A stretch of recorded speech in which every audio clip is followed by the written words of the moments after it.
አሰላሙ አለይኩም ወራህመቱላሂ ወበረካቱ። ሰላም ጤና ይስጥልኝ። ውድና የተከበራችሁ የቻናሌ ቤተሰቦች እንደምን አላችሁ? እኔ ያለሁ አልሐምዱሊላህ። ለዚህ ቻናል አዲስ የሆናችሁ ሰብስክራይብ በማድረግ ቤተሰብ ሁኑ። እንዲሁም ነባሮቹ ሼር ላይክ በማድረግ አበረታቱን። ሼር ላይክ ስለምታደርጉልኝ ምስጋና ከልብ ነው።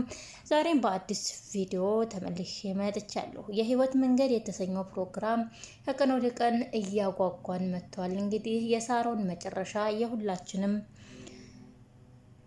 ናፍቆት ነው። መጨረሻዋ ምን ይሆን እያለን ሁላችንም እንግዲህ በጉጉት እየጠበቅን ነው ይገኛል ማለት ነው። ዛሬም እንግዲህ ህይወት ቤተሰባቸው መሆኗን አልተነገራትም። የዳዊትና የህይወት ፍቅርም እንደቀጠለ ይገኛል። የሳሮ ተንኮልም እንግዲህ ዲዛይኑን እየቀያየረ ተንኮሏ ቀጥሏል ማለት ነው። ዛሬ ላይ ምን ላይ ደርሰው ይሆን? አብራችሁን ከቆያችሁ የህይወት መንገድ የተሰኘውን ፕሮግራም አስጎበኛችኋለሁኝ ማለት ነው። ሼር ላይክ ያደረጋችሁ አብራችሁኝ። ሳሮን በባለፈው ሳሚና ሂሩት ስለ ህፃኗ ሲያወሩ ሰምታ ነበረ። ተደብቃና ህፃኗን ስታፈላልቃት ነበረ። ሳሮን እንግዲህ ህፃኗ የት እንዳለች ታውቃለች እና ህፃኗ ወደ ያለችበት ሰፈር ሂሩትን አፋጣ ጠይቃት ወደዛ ሄዳለች። ከዛ ሂሩት በጣም በመጨነቅ ባቢ ጋር ሄዳ ባቢ ይሄ ሳራ እኮ ሄደች፣ በቃ ህፃኗ ጋር ሄደች። ህፃኗን ደግሞ ካየቻት በቃ ባንዴ ነው የምታውቃት፣ ዛሬ አልቆልኛል ብላ በመጨናነቅ ለባቢ ነገረችው። ባቢም እንግዲህ ምን ማድረግ አለብን ምን እንሆን ብለው በጣም ተጨናነቁ። ሂሩትም እንግዲህ ህፃኗን የደበቀቻት ደብረ ዘይት ነበረ። እንግዲህ አሁን እኔም ሄዴ ነው ደብረ ዘይት አለችው ለባቢ። እና እዛ ሄድሽ ምን ልታደርግ ነው ሲላት፣ አይ ሳሮን እንዳታገኛት ህፃኗን ሄጄ መደበቅ አለብኝ፣ ከዛ ቦታ ማዘዋወር አለብኝ አለችው።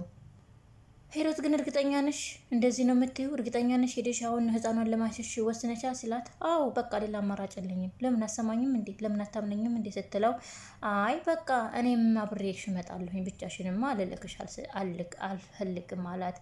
ሂሩትም ብቻዬን ነው የምሄደው አትከተለኝ አለችው። ባቢ ግን እዚህ ሁነህ የሚካሄደውን ነገር እያጣራህ ለእኔ ብትነግረኝ ይሻላል፣ ለምን አብረኸኝ ትሄዳለህ አለችው። እሱም ደግሞ ብቻሽን መላክ አልችልም ብቻሽን አትሄጂም አላት። እሷም እንግዲህ እዚሁ ሁኑ እያለች ተከራከረችው። በቃ ባክና እንሂድ በቃ እሺ ካልክ ብላ ሲሄዱ መንገድ እንደጀመሩ ሳሮን ሻንጣዋን እየጎተተች መጣች። በጣም እሳት ጎርሳለች እና በጣም እያበደች ነበር የመጣችው። ምንም ቃል አልተናገረችም። ግን እነ ባቢና ሂሩት ሲያዩት እንዴ ሳሮን ምን ሆነሽ ነው እንደዚህ የሆንሽው ቢሏት እንኳን መልስ ሰጣቸው። ገፍትራቸው ወደ ግቢ ገባች።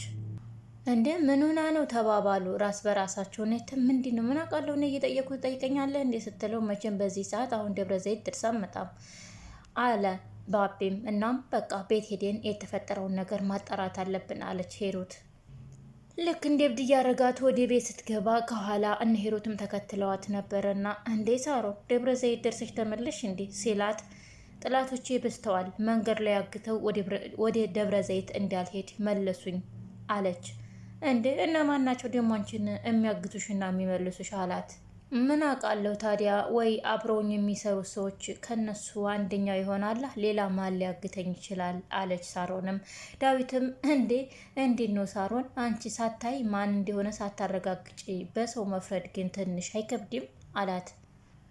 ከእነሱ ውጭ ማንም ይሄን ሊያደርግ አይችልማ፣ ምክንያቱም እኔን ለመጣልና እኔን ለመገፍተር እየጣሉ ያሉት የራሴ ጥላቶች አብረውኝ የሚሰሩ ሰዎች ስለሆኑ ስለማውቃቸው ነው አለች። እናም ሂሩት ቀበል ብላ እና ታዲያ እንደዚህ ሲያደርጉች ሰው አላየም ነበር እንዴ በማለት ጠየቀቻት።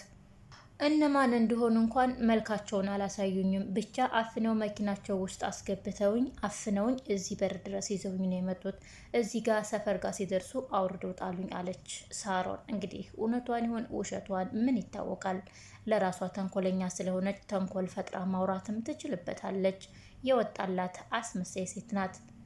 በጣም ያሳዝናል አለ ዳዊት። ሳሮንም ተቆጥታ በቃ ለእህትህ ጉዳት ይሄን ብቻ ነው የምትለው ሌላ የምትለው ነገር የለህም አለችው።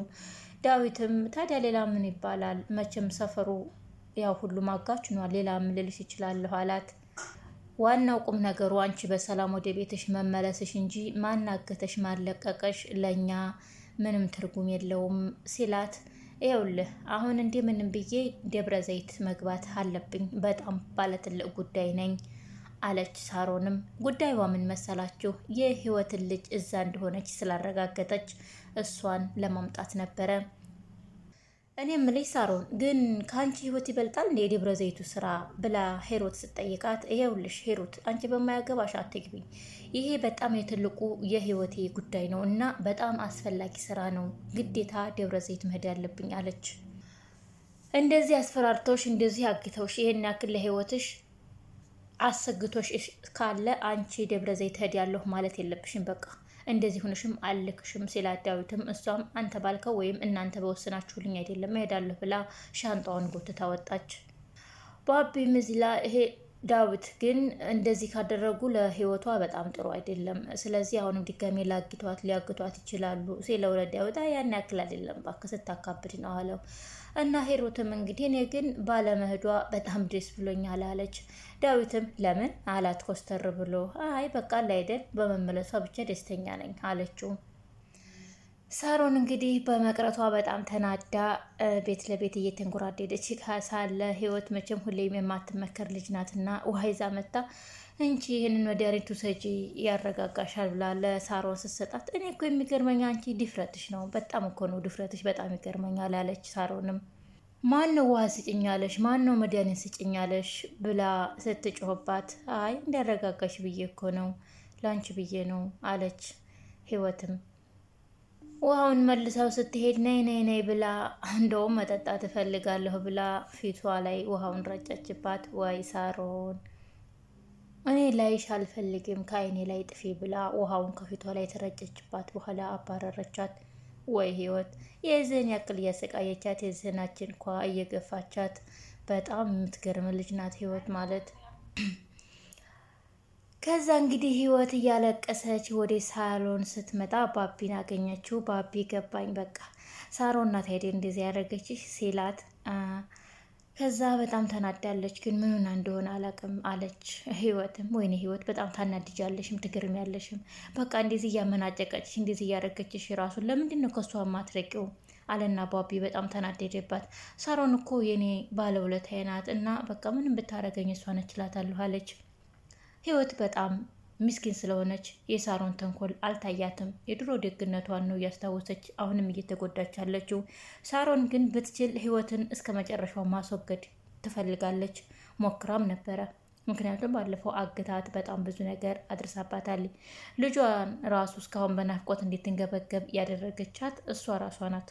ልጇን ደብቃ እዚህ ደረጃ ድረስ ከልጇ እንድትነጣጠል ያደረገቻት። ህይወት ግን ከመጥፎነቷ ይልቅ በፊት ጎዳና ላይ ወድቃ እሷን አንስታ ስትንከባከበቻት ያንን መልካም ነገሯን እያሰበች ነው ያለችው እና ህይወትም መልካም ሰው ስለሆነች የሰውን ውለታ የሰውን ገለታ ላለማጥፋት መጥፎ ባህሪዋን በመልካሙ እየሸፈነች እዚህ ደርሳለች እና የሳሮን እንግዲህ ልቦናዋን ይመልስላት እላለሁ። ወድና የተከበራችሁ የቻናሌ ቤተሰቦች ለዛሬ ያስኩላችሁ ይሄንን ይመስላል።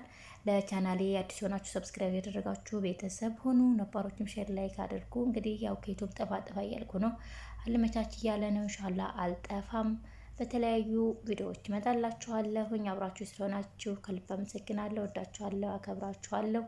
በያላችሁበት ፈጣሪ ይጠብቃችሁ። ባይ ባይ።